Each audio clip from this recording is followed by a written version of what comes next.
Përshëndetje miq, dhe mirë se u kthyet tek një tjetër video të kanali im. Sot do të flasim për një temë shumë të kërkuar nga shumë nga ju, si në mesazhe ashtu edhe në komente, në rrjetet sociale, në Instagram, Facebook, po edhe në YouTube të komentet këtu. Bëhet fjalë për një pyetje, ose më saktë do ta thoja pyetja $1 milion, në cilën janë hedhur buxhete të papara, do të thënë buxhete shumë të mëdha për të gjetur përgjigjen, janë bërë shumë kërkime shkencore, do të thoja. Shumë kompani kozmetike investojnë te kjo pjesë për të gjetur një përgjigje të saktë tek kjo pyetje shumë e famshme. Dhe ne do ta diskutojmë këtu përgjigjen e pyetjes së famshme se si ti heqim rrudhat në kushte shtëpie dhe ta bëjmë fytyrën si beb. Se si ti heqim rrudhat në kushte shtëpie.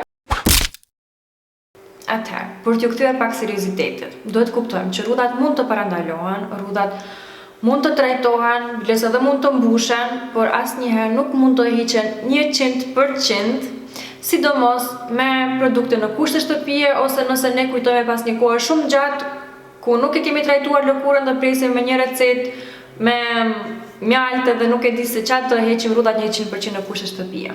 Atëherë, për t'ju kthyer seriozitetit, duhet kuptojmë që rrudhat mund të trajtohen, rrudhat mund të parandalohen, rrudhat biles edhe mund të mbushen, por rrudhat nuk mund të hiqen 100%, sidomos jo në kushte shtëpie me një produkt që një kombinim që ne përdorim nga kuzhina jonë, dhe kujtojmë për këtë një herë në sa kohë, ndërkohë që nuk e kemi trajtuar lëkurën në mënyrë të vazhduar, si dhe për llojen tonë të lëkurës dhe për moshën dhe për kërkesat që ka lëkura jonë.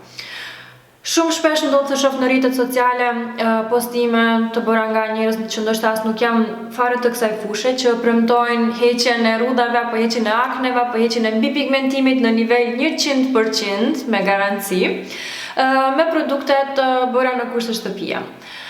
Por sa më i fushës t'jesh, edhe sa më shumë eksperiencë t'kesh, edhe sa më specialist brenda kësaj gjëje t'jesh, bëhet aq më e vështirë t'japësh një premtim të tillë, sepse anatomia e lëkurës është një gjë shumë komplekse.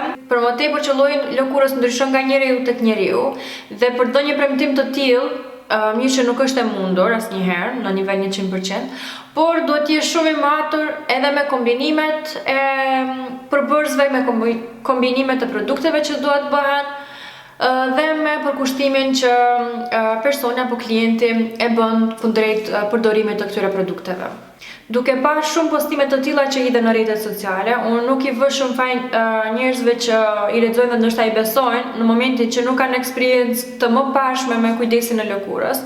Por sugjerimi im është gjithmonë të bëni një research pak më shumë para se të përdorni një gjë caktuar në lëkurën tuaj, nëse vërtet doni të kujdeseni për lëkurën tuaj dhe nëse vërtet ja dini vlerën lëkurës tuaj dhe mateni mirë para se të vendosni një kombinim që ndoshta as nuk është për llojin tuaj të lëkurës, por ndoshta as nuk mund të vendoset në lëkurë. Jo çdo gjë që ha dhe që ndodhet në kuzhinën tonë mund të vendoset në lëkurë. Prandaj besojani lëkurën tuaj specialistëve të fushës, sepse është shumë e vështirë të rigjenerohet lëkura në momentin që ne kemi bërë gabime në kujdesin e lëkurës, sesa të trajtohet në kohën e duhur. Kujdesi i lëkurës nuk është vetëm një masë që ne mund ta bëjmë një herë në javë. Lëkura kërkon pastrim të përditshëm, ekuilibrim të pH-s, pastrim të qelizave të vdekura, mbrojtje nga dielli, ushqyerje, kërkon përbërës antioksidues, kërkon shumë gjëra të cilat ndryshojnë nga mosha juaj dhe nga lloji i lëkurës. Prandaj, për të hequr rrudhat nga lëkura, kërkoj një përkushtim të përditshëm, të personalizuar për llojin tuaj të lëkurës dhe për moshën tuaj.